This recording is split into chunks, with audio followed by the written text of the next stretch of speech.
us about the straw man. What exactly is the straw man? The straw man is your name written in block letters. Very simple. It was done at birth. What the government did, or the corporations now, not government, what they did is they took your birth certificate and made a second birth certificate with a trust, a Sisti QV trust. They made it in all block letters.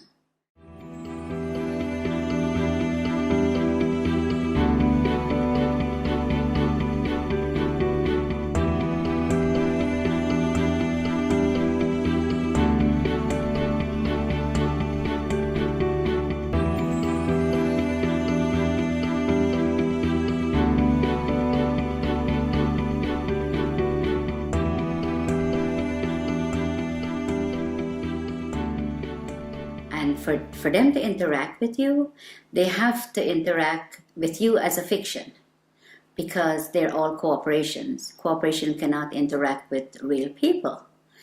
So they made a straw man. They call it a straw man because it has no soul and is spiritually dead. So let's break this down. You're born in the hospital room. A certificate of live birth is issued. What happens is that she has to register the child's birth. She has to go to the registration office and register. If she does not register, she will be taken to court according to what the law is saying. They take the birth certificate that she registered as an informant then that she has the child, and they made a duplicate in all block letters. She didn't, they did. So they've turned a living child now into a trust, fiction. into a fiction. Trust, yes. Which has a certain value allocated to it. Value, yes. Millions of dollars or pounds. And that trust, let's call it a bond, It because that effectively becomes traded thereafter. Yes, it becomes warehouse bond for money. So every human being that has been registered to the state or the crown by the mother ends up becoming some kind of a bond that is traded on the stock market. Yes. Without you ever knowing it. Yes, without disclosing. And this is happening since the early 1900s. What they've done is really fraud, because they're fraudulently taking your child's birth certificate and make it into a dead entity. The dead entity birth certificate is making billions of pounds or dollars, depends on which country you're in. So your straw man is considered a dead entity, and the corporation can interact with it. If you have to go to court, it's not going to be in your real name because they don't have it. All they have is the dead entity, and they interact with that.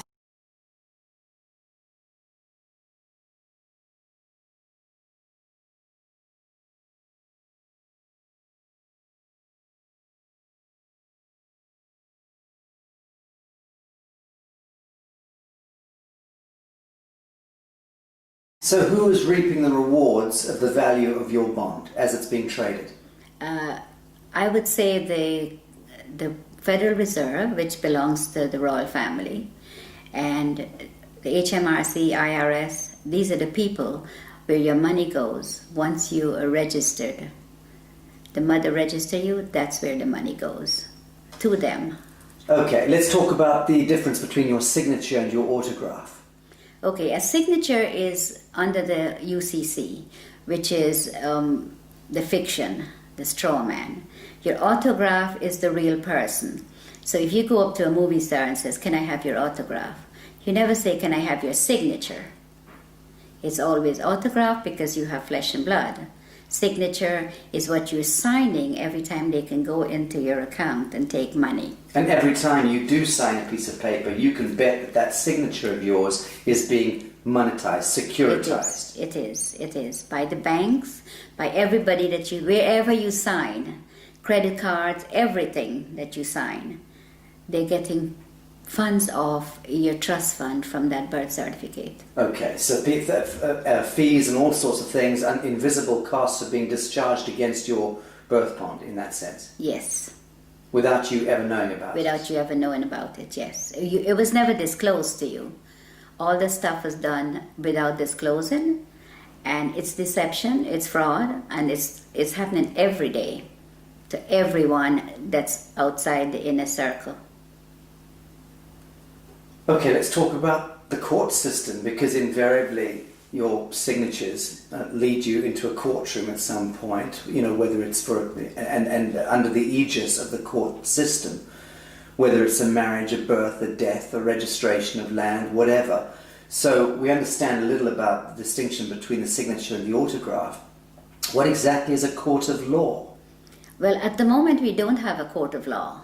We have a color of law, which is fiction. So when you go into a court system here or America, you walk into a system where there is no law. So it is lawless. So when you go in there and you speak to somebody doing business as a judge, there is no judge. You could ask the judge to see his oath. He doesn't have one. He's a cashier. Yeah, he's a banker. A banker. Yes. So when you sign any papers in the court, that's when he gets paid out of your SISTI QV trust on your birth certificate. That's where he gets the money. If you go into the court, you still lose because it is not a court of law for you. In a situation like that, when should you use your signature and sign something, and when shouldn't you? There's a special way of, under the UCC, we go back to that, there's a special way of signing without responsibility for your signature. So that if you sign in the special way according to the UCC, you're not responsible for anything that's on the paper. Okay. Now, for the layman, describe UCC. What are we talking about? Okay. What is the UCC? The UCC is a set of codes that was set up over 100 years ago by lawyers. And with the Uniform Commercial Code comes contract law. It's all to do with contract. So we are not under any law. We're just under contract. Someone could call you up and says, oh, would you like the contract with me to get TV license or to get something that you need, and you contract. Telephone, everything is contract, everything. And under the UCC, you do not have to sign. A stamped signature or a typed up signature is considered signed under the UCC. So when you get a letter in the mail and it has no signature, or it just have a stamped signature, then it is considered signed. The UCC is very, very important for people to learn about what's going on with their lives, because we are on the contract law, no other law. There is no law at all. In America, the court system is operated under military. When you walk into a courtroom, I don't care which courtroom, if it's a higher court or a lower court, they're under the military. Now you walk in there and you're not a military member, and you're not told that you've been tried under the military. If you mention the Constitution, the judge says it does not apply in my courtroom. But you don't know what he's saying, because you don't know what they're doing to you when you're there. And all of that language is designed to confuse the hell out of you. Yes, it's designed under the UCC, and they know. They know what they're doing, and they know how to manipulate you. So you're saying all judges are very schooled and versed in UCC? Yes. They're taken to special training schools in order to learn this? Yeah, the president appoints all the federal judges in America. And they go to Scottsdale, Arizona and Reno, Nevada to train how to apply this fraud contract in the courtroom. And in the United Kingdom? The United Kingdom, majority of the judges here in the United Kingdom are not judges. They're just doing business. They might be a retired lawyer. They're doing business as judge. And so-called judges in Malawi and in Canada? All of them, exactly the same system. They're under the UCC. Okay, I want to talk about some mundane issues. Who owns your car? The DVLA in England. In the United Kingdom? Yes. Department of Vehicle Licensing right. Agency. Okay. Yes. Well, the DVLA owns the car. It tells you on your registration, you are not the owner. You are just the registered keeper. Now, if you look up registered keeper, it says a person who is responsible for taking care of the vehicle pay the taxes, pay the license, pay the insurance, and take care of it. But the DVLA could take it from you anytime they feel like, crush it. They could clamp it. Because once you've registered it, you've handed it over to the to Crown the- of the state. That's right, yes. It's no longer yours. It's not yours, never. So again, when you buy a car, you are invited to defraud yourself by then handing it over to the Crown of the state unwittingly. Yes, because it's fraud, and they're committing this fraud, and they're not letting you know what they're doing. They make millions, hundreds of millions. The highway belongs to us. They says you have to pay to drive on the road. You don't. The DVLA is just a corporation set up by the Crown. All these corporations are set up by the Crown. The HMRC, the DVLA, they all do the same thing. So if you look carefully at your registration, it tells you right there. And in the United States of America, it's not the DVLA. What's the equivalent? Is the Department of Motor Vehicles. And again, they invite you to Yes. register the vehicle to them. Yes. They become the owner. They become the owner. The only reason to have a license when you drive a car is if you're doing taxi service or doing it for business. But if you're driving for your personal use, going to work, going to the market, take your family out, going on vacation, that you don't require a license. There is no law that requires No. you. You can move about the surface of the earth unmolested. Yes. That's law. That is the law. Yes, that is the law. But that's not what they But tell these you. fictions, these costumes, these people wielding batons and guns and tasers, they've somehow been given license by the government to apprehend you, arbitrarily stop and search you, terrorize you, rip you out of your vehicle. Who gave the traffic enforcement officers the right to stop and apprehend people going about their God-given business? The corporations that they're under. The police are not constables. And the Queen took an oath to represent the sovereign people, which she's not doing. She's now a corporation herself. So the police is under corporate. They're not constables. Constables are the people who that beats the street and get to know your neighborhood and speak to the people. Keeps the peace. Keeps the peace, yes. But they're not constables. They're corporate police. If you call a police officer and you know whose side they're on, if you call a police officer and a bailiff is at your door, they will tell you they cannot come because it's a civil matter. But if the bailiff calls them, they will come.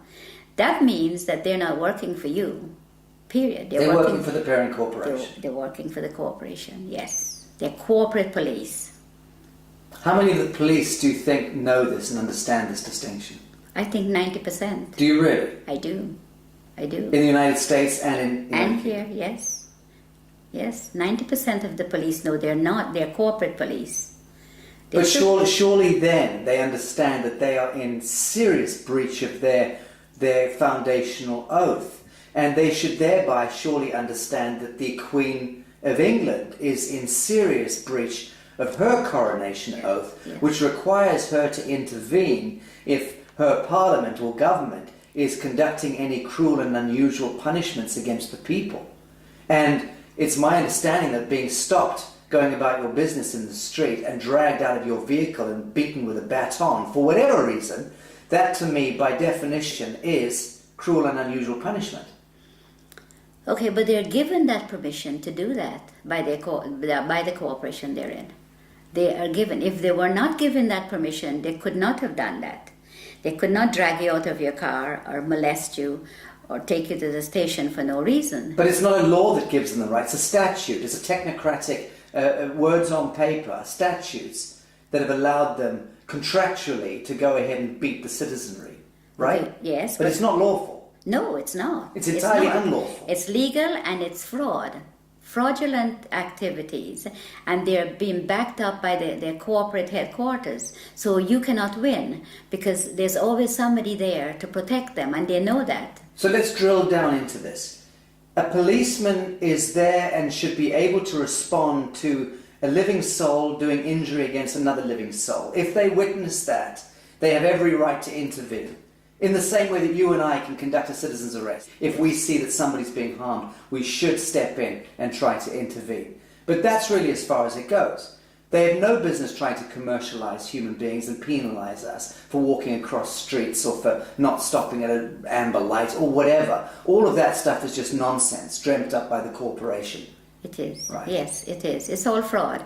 Everything they do. And that's why they're giving the opportunity to do this to the sovereign people. Because the sovereign people are ignorant of the Uniform Commercial Code and contract law and how these people operate. They go into the court and they do the same thing. You tell them, don't go, even if you don't go into the court, they still fine you for the same thing as if you go into the court. But if you go into the court and the police takes you there, then you never win unless you know the law. And they know that you do not know the contract law and that you're under contract and you're walking into a trap. You go in there and the police or whoever is going in there with you, it's always they're the ones who win. You never win. Let's, for instance, say you're driving down the street, you have not hurt anyone, and you got stopped by the police. And the police breathalyze you and says, I have to take you in or I have to fine you. Or both of those. Who did you hurt? Who did you hurt?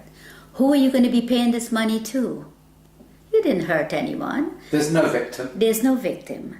You have to be a victim under the common law. For there to be a crime. For there to be a crime. It's as simple as that. It is as simple as that, because to give you a ticket or to book you and take you to the station, who did you hurt? There is no one that you have hurt. That's just a commercial penalty. It is a commercial penalty. Okay, so we're getting the picture here that the court systems, the justice system, the policing system, all of these systems are designed to commercialize human beings, harvest them monetarily. Yes. Right. Yes. Very, very little of that expenditure, that energy goes towards keeping the peace. Oh, none of it goes towards None. keeping the peace. They don't keep the peace.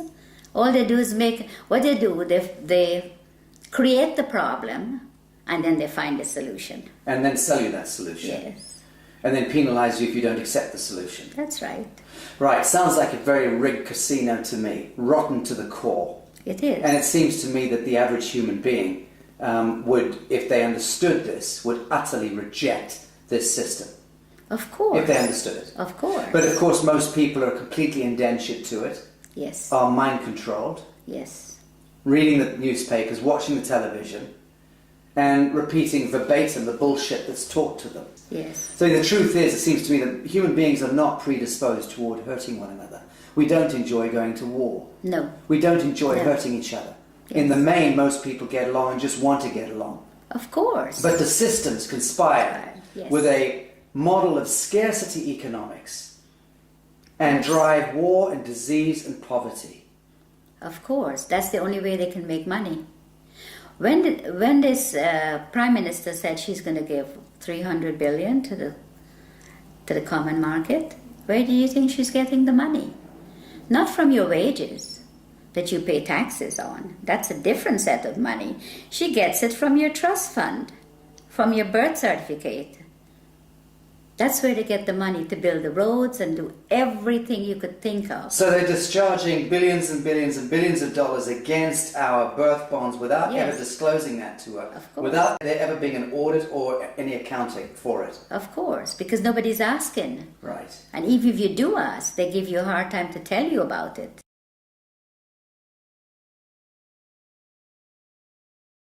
So if you try to go and discover your own birth bond, let's call it that, and you try to discover the true value, how does one go about doing that?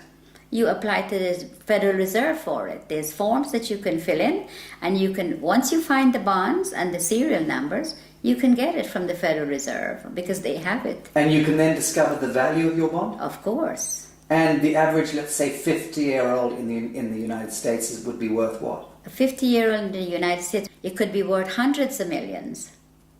But one comment, if you go on the website and you put in your birth certificate number, and it comes up only one, you have hundreds of thousands of people are trading on it. Right. That's only one that you know of. I think what I'm getting at is, what do you think it would be the median value of the average 50-year-old by the time they turn 50 in the United States? What is being traded? I would say, in their name? maybe $1 billion, over $1 billion. Right. has been traded. Okay. Because when I checked, on one of my numbers is over 283,000 people are trading on it. Can you imagine how much money that is? So when we hear that the US has a debt of $23 trillion or whatever it is, that fictitious money was all pumped out of the air, but effectively it was discharged against the value of Yes. the people. Yes. Right, so that's where the fiction emerges. Yes. And it becomes this huge imbalance that no one quite understands. How on earth did we get that much money? They just made it up as they go along and tell us what they want to tell us. Yes, but they'll validate the making up of that money by, Yes. on paper, discharging it against the value of Yes. the citizenry. And the citizens' gold, our sovereign gold. We have gold. For every pound that if you weigh 8 pounds at birth, you have 8 pounds of gold set aside for you Assigned to you by whom? by the crown. In England? Yes. And in the United States? Yes. By the Treasury? Yes. And Because the United States is owned by the crown. let's... Okay. So let's say there's 200 odd nations of the world. There's hundreds and hundreds of small island states. But there's about 200 nation states, big nation states. They are all of them a franchise of the Anglo-American Corporation. Yes. Let's call it that. Yes. And that the Anglo-American Corporation is an extension of the British Crown. Crown. Yes. And the British Crown is collateralized by what, or backed by what? Gold. And by the people. The hundreds of millions of people. The British Empire has just went on the ground. It's still there. Controls the Bank of International Yes, Settlements, yes. controls all the reserve banks around Yes, the world and yes, so on. yes. Correct. So at what point do you believe the world sees through this grotesque fiction and then addresses the source code and then writes it? I think if people get to know what the UCC and the contract law does, and your straw man is your main problem. Once you can control your straw man, and it is yours and not theirs anymore, then you're in the right This is path. beautiful what you just said. You're talking about reclaiming the fiction that was established, Yes. the false light. Yes. Reclaiming the false light that was established in your name, Yes. given your identity, so to speak, at birth, Yes. without your knowledge. Yes. You're talking about us needing to reclaim that false light and step into ourselves, our true selves, Yeah. as a people of the world, Yes. in order to reclaim reality from the fiction. Yes. That's powerful. Yes, it is. And that's what I think everyone needs to do. All the sovereign people that's in poverty and whatever they put us in, that's what we need to do. We need to reclaim that, what they are making money on. That is ours. Then you wouldn't have wars, you wouldn't have people fighting for money, you wouldn't have poor people. Everybody will be okay. Everybody. But they do not want you to. If you do that, that will break down their system, and they do not want that. So once you know, you need to get into it, and you need to start reclaiming your straw man. It is yours. Now, Bibi, you learnt all of this the hard way. You were sitting in your office in the United States running a very successful real estate business a number of years ago. Very successful, selling 20 to 30 properties every month. Yes. You had a lot of your own properties, you were living there with your family. Yes. Life was good. Yes. And into your office walked a corrupt policeman and an IRS agent. Yes. And these gentlemen effectively put you on the spot, told you that there was one of your clients that you were selling a house to was a drug dealer, Yes. and which you had no idea. Yes. How would you know? And they effectively then tried to pin this a crime onto you by suggesting that you were effectively receiving laundered funds. Yes. And out of the blue, your life turned into some grotesque horror story. Yes. You were dragged into court, Yes. and the next thing, you were put in prison for Yes. 8 years. Yes. Your life destroyed. Yes. And that was where you learnt Yes. law. Tell us about this.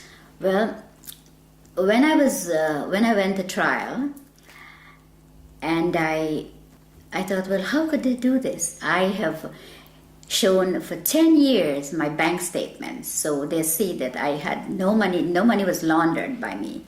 The gentleman I sold the property to brought $5,000 of his own money, and he got a loan from the bank for the difference. And the bank loan officer testified at my trial, but I end up in prison. And I wondered how they did it. I thought, well, there has to be something that I've missed. I saw in the courtroom what was displayed. It was all acting, like everybody, like we were in a theater, and they were acting, and I was a victim. Role playing. Yes, the lawyers, the prosecutor, they were all. My lawyer guaranteed my freedom, and I got sentenced to 8 years. Now, when I got locked up, my main aim was to find out how I end up there without doing. And I had over $1 million of real estate paid for, money in the bank. My children finished university. We were in a very comfortable, very hard-working family, very comfortable position. And I thought, no, it has to be something wrong, something they did that I couldn't see. And for every single day, for 7 years, I learned every single day. Christmas, birthdays, every day. You studied. I studied. You studied law. Yes. And you understand that you came to understand the highest expression of law, this UCC law. Yes. And what they're doing and how they could get you in there and how they could lie, how they commit fraud. And they all thought they were all laughing when I was found guilty, like, well, they get paid, you see. I didn't, lots of money. I didn't know at the time. And these people, I was in the prison, and there were hundreds of women that were there that was in the same position as I was. They were tricked into the system. Yes, they didn't do anything. And then once they're in prison, they're having a prison bond issued.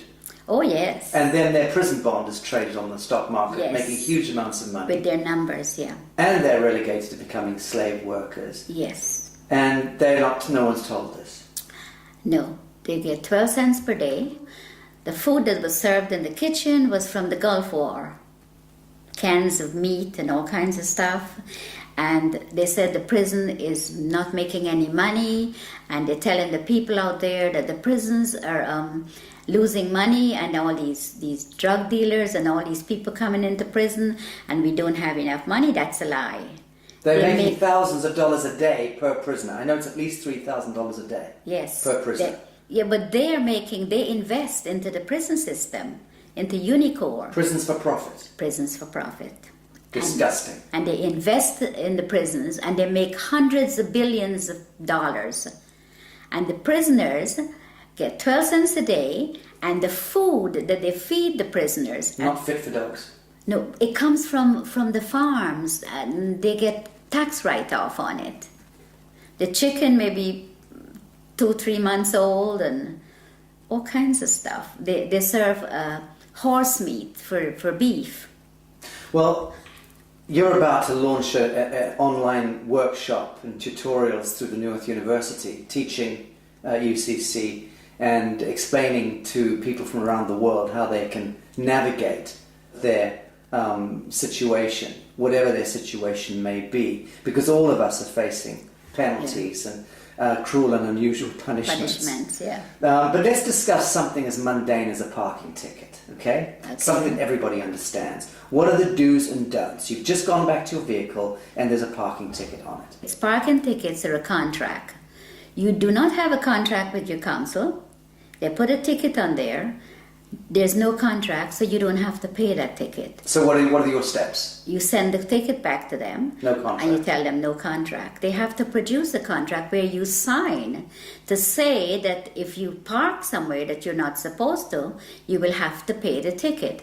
I remember someone showing me a ticket not so long ago, and the ticket had a CEO, it says CEO on the ticket, and a signature. CEO? Yes. Chief Executive Officer? Yes. So I sent the ticket back to the CEO, And I asked him, when was he there at 8 o'clock at night putting tickets on the cars? It just goes to show that people do not look at their tickets either because they don't know. And it's very sad because a parking ticket, why should you have to pay for parking when you own the roads? We own it. We own everything. So you've sent your parking ticket back with no contract on it. What are the next steps that they're likely to take? They would write to you and said you have to pay. If you pay within a certain time, it's only half. You have to pay half of the fine. What's your response? My response is I don't have to pay any because I don't have a contract with you. So again, you ask them, show me the contract. Yeah. I send them a letter and I ask them, I said, okay, the person that you addressed in this letter is spiritually dead and have no soul, which is your straw man. The straw man. Yes. And I said that I had not given you permission to use it to make money. And there's a fine behind this of £250,000 every time you use it. They refused to answer, so I sent them, the following letter was the default letter. I says, you're now in default for not responding. Because that's what they're going to do to you. So you played law against them? Yes. Good. Yes. So when I sent them that, 5 days later, I received a letter stating that the account is closed and I do not owe. Very good. Thank you for that. Well, that's rather straightforward. Let's discuss mortgages, because this is the bane of most people's existence, is needing to secure their home. Everyone has the right to a home in this world. And mortgages, I mean, what's the etymology of mortgage in the first instance? Death grip, isn't it? Yes, it is. It is. Mortgage means death grip in French. Well, the mortgage is what they do is just a front. Because the minute you miss a payment, when you get a mortgage from the bank, they're after you. The first time you miss a payment, it goes straight into the insurance company that the mortgage company have. And they want you to miss a payment. And they want you to miss a payment because they don't lend you money. But let's go back. Your house is, let's say, worth $100,000. Now, when you apply for a mortgage, they don't have the $100,000.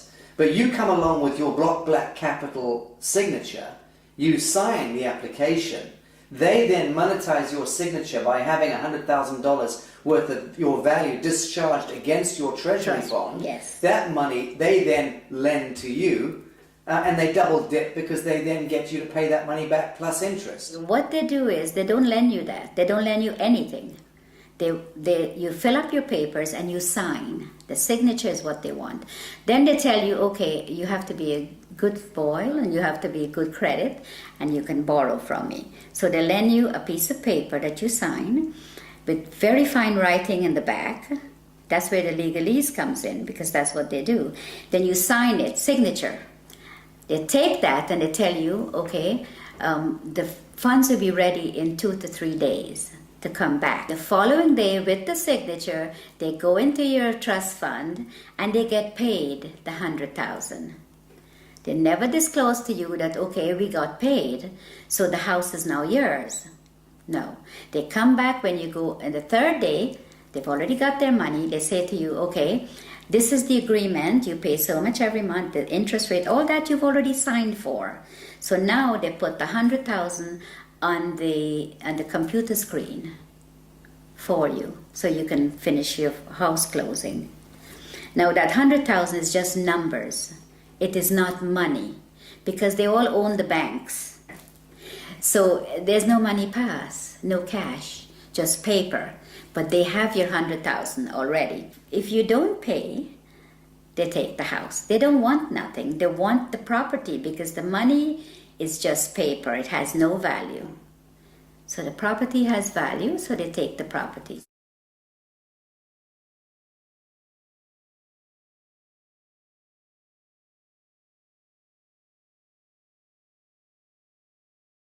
So let's talk about allodium title. What is allodium title? Why is it so important? Okay, allodium title is important because you do not own the land. They tell you it's freehold, but it's not freehold. The land is owned by the Crown.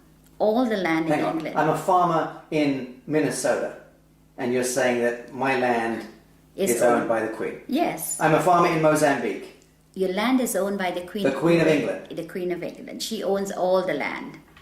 So what happens is you own that piece of brick that's sitting on it that they call freehold or your house. You own that. You don't own the land. So the land, the allodium title, is to own your land. So you can put a sign up and says no trespassing, private property. When you put that sign up, you have to own the land. Because owning the house doesn't mean anything. It's the land they want. See, the bank takes the house, which is part of the crown, and the crown owns the land. That's how it works.